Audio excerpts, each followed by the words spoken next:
एक मैं अनुभव बोलना चाहती हूँ। एक साईं बाबा जी की मूर्ति थी। वो जैसे कभी कोई रखता था, कभी कोई रखता था साईं बाबा जी की मूर्ति। उनके हस्बैंड ना ड्रिंक करते थे, तो वो ना जैसे उसको कभी बाथरूम में रख देते थे, कभी कहीं रख देते थे। उनकी मिसेज ना बहुत उसको संभाल संभाल के रखती थी। अच्छा, बाबा जी का जो स्वरूप था। हाँ जी, हाँ जी, बाबा जी का स्वरूप था जो उसको संभाल संभाल के रखती थी। तो एक दिन ना वो मेरे घर में रख दी उसने। अच्छा। उसको मैंने अपने घर में रख ली। उसकी जो ऊपर की पन्नी थोड़ी सी फट गई थी, तो एक कोई आया, वो बोला कि ये मूर्ति की ये खंडित हो गई है, इसको आप ना बाहर रख दो। हमने कहा अगर आपका बच्चा कोई चोट लग जाती है तो वो खंडित हो जाता है, तो आप उसको कहीं बाहर रख देते हो, इसलिए इस मूर्ति को मैं बाहर नहीं रखूंगी, मैं इसको अपने पास रखूंगी। तो मैंने उसको अपने पास रखी। तो एक दिन क्या हुआ, उसमें से लाइट आ गई और उसमें से विभूति निकलने लग गई। साईं बाबा जी की जय साईं राम।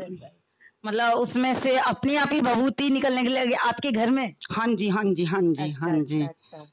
क्योंकि उसको मैंने अपने पास रखा, उसकी मैंने रोज पूजा की, सेवा की। मैंने कहा अभी भी वो मूर्ति मेरे पास है। अच्छा। अभी भी मेरा बेटा रखने नहीं देता, तो लेकिन उसको मैंने ऐसी जगह रखी हुई है, अपने बहुत संभाल के रखी हुई है। अच्छा।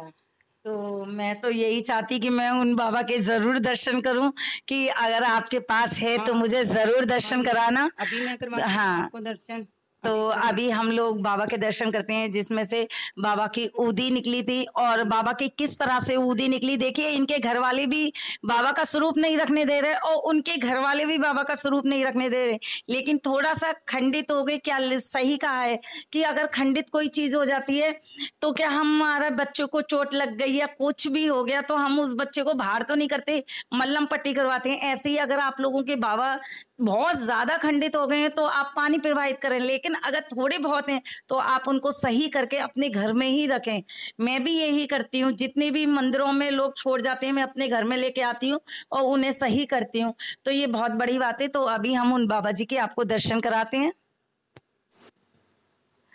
तो साईं भक्तों, आप देख सकते हैं बाबा को, आप देख रहे हैं इन्हीं बाबा के अंदर से भभूति निकली थी, मुख से भभूति निकली। और ये आप चक्कर देख रहे हैं ना बाबा का, ये इसमें से लाइट निकल रही थी। मुझे जब पता नहीं था, जब ये बाबा का चमत्कार हुआ, ये मुझे बाद में मिले हैं दी। और इन्होंने ये बाबा का स्वरूप इतना संभाल के रखा हुआ है, इतना संभाल के रखा हुआ है, अपनी जान से ज्यादा संभाल के रखा हुआ है, क्योंकि इसमें बाबा ने चमत्कार किए हैं।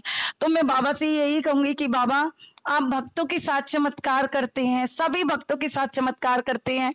तो हम जितने भी साईं भक्त हैं बाबा, जिनके साथ नहीं हुआ है उनके साथ भी आप चमत्कार करिए। तो बाबा पल नहीं लगाते।